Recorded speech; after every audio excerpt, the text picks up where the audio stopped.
Hello friends, welcome to Indian study पर आपका स्वागत है। दोस्तों, आज की इस वीडियो में मैं आप लोगों के लिए जीके का टेस्ट लेकर के आया हूं, जो कि आपके आने वाले exams UP jail warder, Delhi police constable, UPSI, railway NTPC, railway body group D, इन सभी एग्जाम्स के लिए बहुत ही ज़्यादा इंपॉर्टेंट होगा।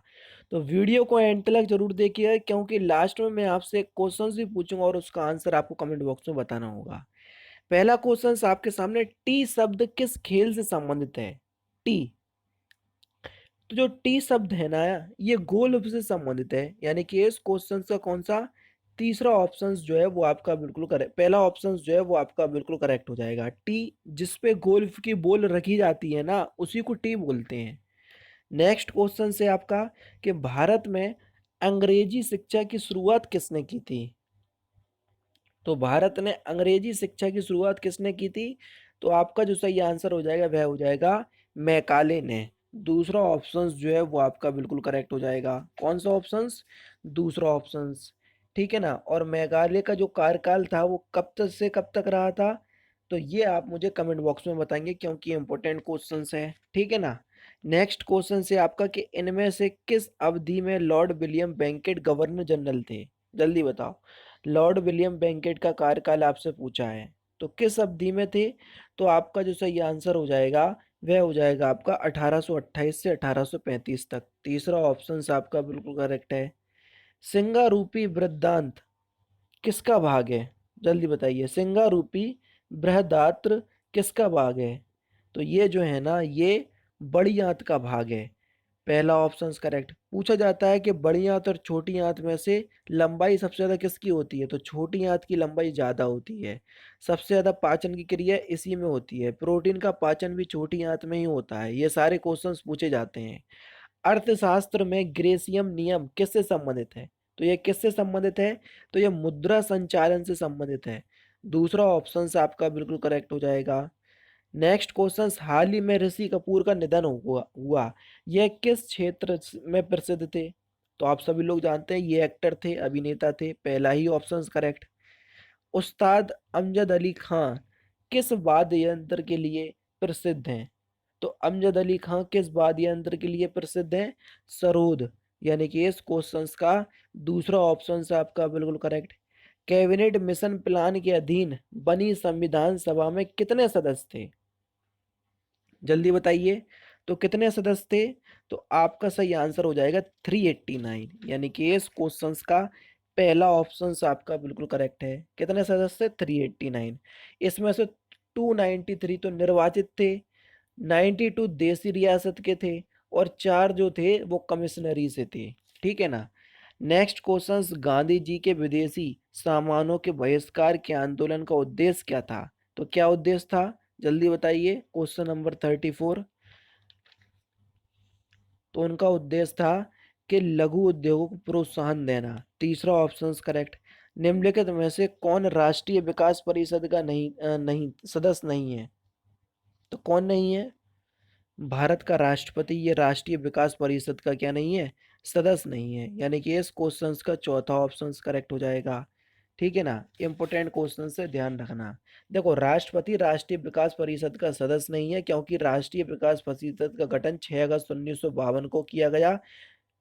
प्रधानमंत्री इसका अध्यक्ष होता है। राज्यों के मुख्यमंत्री केंद्रीय मंत्री परिषद के सभी सदस्य केंद्र शासित प्रदेशों के प्रशासक तथा योजना आयोग के सभी सदस्य इसके सदस्य होते हैं। ठीक है ना। योजना आयोग का मतलब नीति आयोग से है, ध्यान रखना। लोकटक झील जिस पर जल विद्युत परियोजना का निर्माण किया गया था, किस राज्य में स्थित है? तो लोकटक झील कहाँ पर स्थित है? तो ये आपकी मणिपुर में स्थित है। दूसरा ऑप्शन करेक्ट। बंगाल विभाजन के समय वायसराय कौन थे? तो बंगाल विभाजन कब हुआ था? 1905। और 1905 में वायसराय कौन थे? करजन। चौथा ऑप्शन करेक्ट। ज्यादा दिमाग लगाने की जरूरत ही नहीं है।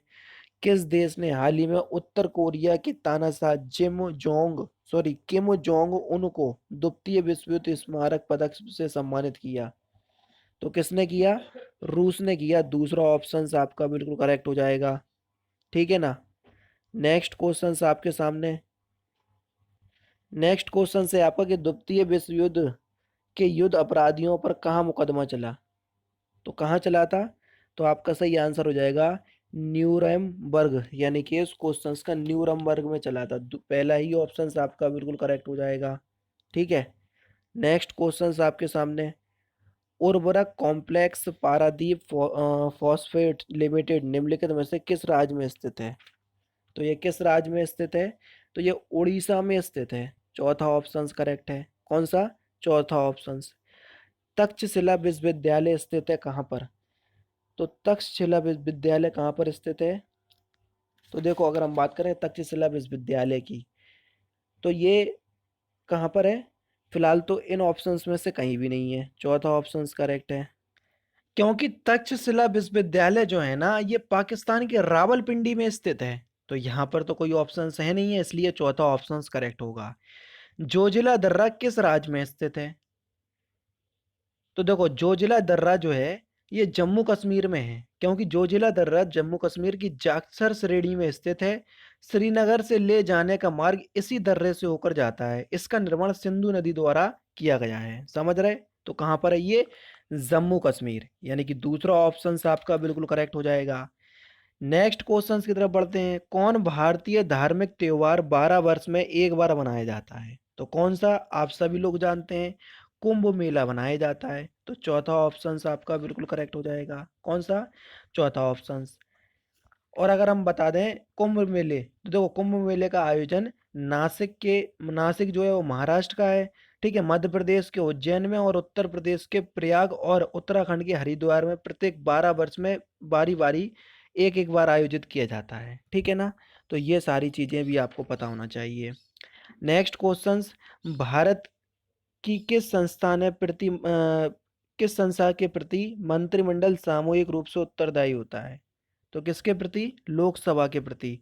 दूसरा ऑप्शन से आपका बिल्कुल करेक्ट हो जाएगा। भारत में सर्वाधिक चांदी उत्पन्न करने वाला प्रदेश कौन सा है या राज्य कौन सा है? सबसे ज्यादा चांदी आपको कहाँ देखने को मिलेगी? तो ये राजस्थान में देखने को मिलेगी। चौथा ऑप्शन से आपका बिल्कुल करेक्ट। निम्नलिखित में से कौन मोहिनी अट्टम की प्रसिद्ध नृत्यांगना है? मोहिनी अट्टम कहाँ का है? केरल का। इसकी प्रसिद्ध नृत्यांगना कौन है? तो आपका सही आंसर हो जाएगा भारती गुप्ता। पहला ही ऑप्शन आपका बिल्कुल करेक्ट है। कर्नाटक में क्षेत्रफल की दृष्टि से सबसे बड़ा जिला, जल्दी बताओ। तो सबसे बड़ा जिला कौन सा है कर्नाटक में क्षेत्रफल की दृष्टि से? आपका सही आंसर हो जाएगा गुलबर्गा। पहला ही option correct. The child is father of the man किसने कहा? जल्दी बताइए। तो ये किसने कहा था? तो आपका जो सही आंसर हो जाएगा वह हो जाएगा आपका विलियम वर्डवर्ड्स ने, यानी कि इस क्वेश्चन का पहला ही ऑप्शन आपका बिल्कुल करेक्ट है। संतान पिता का पिता है। समझ रहे? तो ये बात किसने की थी? विलियम वर्ड्सवर्थ ने। अंटार्कटिका पर जाने वाले प्रथम भारतीय कौन थे? ये शायद एक बार और हो चुका है, तो कौन थे? तो आपका जो सही आंसर हो जाएगा वह हो जाएगा आपका कबल बिल्कू, यानी कि इस क्वेश्चन का पहला ऑप्शन जो है वो आपका बिल्कुल क्या हो जाएगा? करेक्ट हो जाएगा। अंटार्कटिका पर जाने वाले प्रथम भारतीय कबल बिल्कू हैं। दक्षिणी ध्रुव पर पहुंचने वाले विश्व की प्रथम महिला फ्रेन फिलिप कनाडा की थी। ठीक है। नेक्स्ट क्वेश्चन आपके सामने, निम्नलिखित में से गंगा की कौन सी सहायक नदी उत्तर की ओर बहती है? तो कौन सी बहती है? तो आपका जो सही आंसर हो जाएगा वह हो जाएगा सोन। तीसरा ऑप्शन आपका बिल्कुल करेक्ट है। हाल ही में प्रसिद्ध व्यक्तित्व इरफान खान का निधन हुआ, वह थे? तो आप सभी लोग जानते हैं कि इरफान खान जो थे वह एक एक्टर थे। तीसरा ऑप्शन आपका बिल्कुल करेक्ट। ठीक है ना? और बहुत ही इंपॉर्टेंट था ये, और हिंदी मीडियम इनकी लास्ट पिक्चर रही। ठीक है ना? डेविड कॉपरफील्ड किसकी रचना है? तो डेविड कॉपरफील्ड ये किसकी रचना है? आपका सही आंसर हो जाएगा चार्ल्स डिंकिंस, यानी कि पहला ही ऑप्शन आपका बिल्कुल करेक्ट। वाडा ने हाल ही में किस भारतीय डिस्कस थ्रो खिलाड़ी पर 4 साल का प्रतिबंध लगाया? तो किसने लगाया या किस पर लगाया? लगाया तो वाडा ने है, वर्ल्ड एंटी डोपिंग एजेंसी। ठीक है ना? तो किस पर लगाया? तो आपका सही आंसर हो जाएगा option number B, Sandeep Kumari, यानी कि दूसरा ऑप्शन बिल्कुल करेक्ट। नेक्स्ट क्वेश्चन से आपका कि भूमध्य रेखा के चतुर्दिक अश्व अक्षांश से डोलड्रम की ओर बहने वाली हवाएं कही जाती हैं? तो उन हवाओं को हम क्या कहते हैं? तो उन हवाओं को हम व्यापारिक हवाएं कहते हैं। पहला ही ऑप्शन आपका बिल्कुल करेक्ट हो जाएगा। हाल ही में कौन इंडियन ऑयल कॉरपोरेशन आईओसी के नए चेयरमैन बने? तो कौन बने? तो आपका जो सही आंसर हो जाएगा वह हो जाएगा श्रीकांत माधव वैद। तीसरा ऑप्शन आपका बिल्कुल करेक्ट है। कौन सा? तीसरा ऑप्शन। रेल बंधु क्या है, जल्दी बताइए। 56। तो रेल बंधु जो है वो राजधानी शताब्दी वातानुकूलित दुरंतो एक्सप्रो में उपलब्ध भारतीय रेल की एक पत्रिका है। चौथा ऑप्शन आपका बिल्कुल करेक्ट है। नेक्स्ट क्वेश्चन से आपका कि एनालेक्टस पवित्र ग्रंथ है। तो एनालेक्टस ये किसका पवित्र ग्रंथ है? कन्फ्यूशसवाद यानी कि कन्फ्यूशियन धर्म का, यानी कि तीसरा ऑप्शन बिल्कुल करेक्ट हो जाएगा। भारतीय विश्वविद्यालय अधिनियम किसने पारित किया था?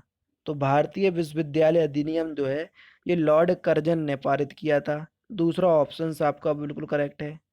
नेक्स्ट क्वेश्चन से आपका कि मुख्य आयरन और स्टील उद्योग किस पठार में स्थित हैं? तो मुख्य आयरन और स्टील उद्योग जो हैं ये छोटा नागपुर पठार में स्थित है। चौथा ऑप्शन आपका बिल्कुल करेक्ट।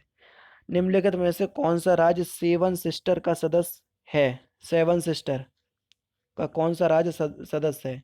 तो आपका सही आंसर हो जाएगा त्रिपुरा। दूसरा ऑप्शन जो है वो आपका बिल्कुल क्या हो जाएगा? करेक्ट हो जाएगा। इंपॉर्टेंट क्वेश्चन है। अब देखो, पूर्वोत्तर भारत के जो 7 प्रमुख राज्यों को हम सेवन सिस्टर कहते हैं, इन राज्यों के नाम मैं आपको बता देता हूँ। अरुणाचल प्रदेश, नागालैंड, मणिपुर, मिजोरम और त्रिपुरा, मेघालय और असम। ठीक है ना। सांडो की लड़ाई, बुल फाइटिंग किस देश का राष्ट्रीय खेल है? तो ये किस देश का है? आप सभी लोग जानते हैं, ये स्पेन का राष्ट्रीय खेल है। नेक्स्ट क्वेश्चन से आपका भारतीय कृषि विशिष्ट अभिलक्षण है। तो भारतीय कृषि का विशिष्ट अभिलक्षण क्या है? तो आपका सही आंसर हो जाएगा कम भूमि अधिक श्रमिक अर्थव्यवस्था। सेकंड लास्ट क्वेश्चन से हाल ही में किस राज्य सरकार ने जीवन शक्ति योजना नामक योजना लॉन्च की? तो किस राज्य सरकार ने की जीवन शक्ति योजना? तो आपका सही आंसर हो जाएगा मध्य प्रदेश। चौथा ऑप्शन करेक्ट। और लास्ट क्वेश्चन से आपका कि संयुक्त राष्ट्र अमेरिका किस वर्ष स्वतंत्र हुआ? तो इस क्वेश्चन का आंसर आप मुझे कमेंट बॉक्स में बताएंगे कि संयुक्त राज्य अमेरिका किस वर्ष स्वतंत्र हुआ या किस वर्ष आज़ाद हुआ। इस वीडियो की पीडीएफ डिस्क्रिप्शन में टेलीग्राम चैनल का लिंक दिया है, वहां से आप प्राप्त कर सकते हैं। तो दोस्तों फिलहाल की वीडियो में तो सिर्फ इतना ही। अगर आपको वीडियो पसंद आए तो प्लीज़ दोस्तों वीडियो को लाइक कीजिए, शेयर कीजिए और साथ ही साथ हमारे चैनल को सब्सक्राइब करना ना भूलें, क्योंकि मैं रोजाना इसी तरह की वीडियोस आप लोगों के लिए लाता रहता हूँ। नमस्कार दोस्तों, जय हिंद, जय भारत।